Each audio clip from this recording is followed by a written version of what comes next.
का, क्योंकि ये साल का आखिरी हफ्ता है और एक इंटरेस्टिंग चीज़ है कि मिड पॉइंट पे ईयर एंड खत्म होगा, उसके बाद नया साल शुरू होगा। 31 तारीख को नई सीरीज शुरू होगी। इस साल हमने किया क्या अब तक, ये दिखाता हूँ आपको। सबसे पहले सबसे शानदार, और बहुत लोग जो सवाल पूछते हैं कि एफआईएस का पैसा हमारी मार्केट में क्यों नहीं आ रहा है, ये टेबल आपको दिखा देगी क्यों नहीं आ रहा है। ईयर टू डेट रिटर्न्स कैसे रहे हैं। S&P 500 18%, नैस्डैक 22% और डाउ जोन्स 15%। मतलब दुनिया की सबसे बड़ी मार्केट में आपने इस तरीके के रिटर्न्स देखे हैं। खासतौर से नैस्डैक, जो आज की डेट में शायद वर्ल्ड का सबसे बड़ा लीडिंग इंडिकेटर है, वहाँ पर 22% के रिटर्न्स है। 2026 में बहुत लोगों का मानना ये है कि यूएस मार्केट में शायद एक करेक्शन है, लेकिन अब तक तो ऐसे कोई साइन है नहीं वैसे, फ्रैंकली स्पीकिंग। अब आइए आप एशियन मार्केट के रिटर्न्स पर, और इसमें आपको सबसे ऊपर दिखाई देगी एक ऐसी मार्केट, एक ऐसा देश जिसकी मैं बहुत रिस्पेक्ट करता हूँ, कोरिया। और कॉस्पी में 72% के रिटर्न्स हैं, और कॉस्पी अब डेवलप्ड मार्केट्स में शामिल हो चुकी है। 72% के रिटर्न। उसके बाद चाइना की मार्केट, शंघाई जो मेनलैंड मार्केट है, 21.5% और हैंगसेंग हांगकांग वाली मार्केट, वो भी अब चाइना का हिस्सा है, करीब करीब 31.6%।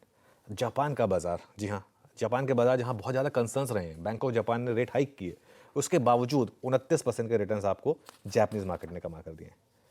और एक ऐसी स्पेस जहाँ पर लोग कह रहे हैं कि एकदम ऑलमोस्ट सब कुछ डेड माना जाता है, यूरोप में साल रिटर्न्स देखिए आप। यूके ने 19.5% के रिटर्न्स दिए। जी हाँ, एक ऐसी मार्केट जहाँ इतनी तकलीफें हैं।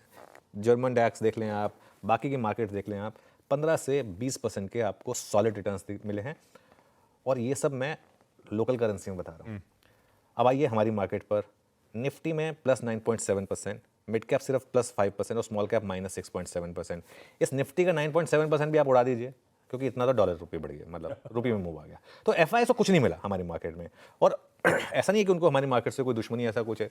ऐसी मार्केट में कौन पैसा लगाएगा at the end of the day, जब उनको, अब हमारी मजबूरी है कि हमको तो यहीं पे रहना है, यहीं पे इन्वेस्ट करना है, सब कुछ यहीं पे करना है।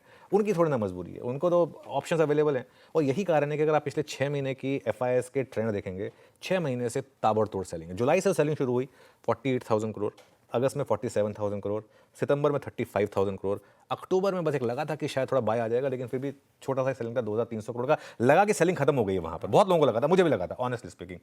उसके बाद लेकिन नवंबर में 17,500 करोड़ और दिसंबर में अब तक ऑलरेडी 24,148 करोड़। और सच बताऊँ तो इतनी सेलिंग में तो आप सोचेंगे कि हमारी मार्केट 10% गिर चुकी होती। हमारी मार्केट इसके बावजूद नहीं गिरी है, क्योंकि एफआईआईएस की पूरी सेलिंग को जो है ना, वो हमने काउंटर किया है डोमेस्टिक बाइंग से, DIIs, mutual funds, direct retail play, EPFO, जो मर्जी कह लें आप। और घरेलू निवेशकों का एक भरोसा बना रहा।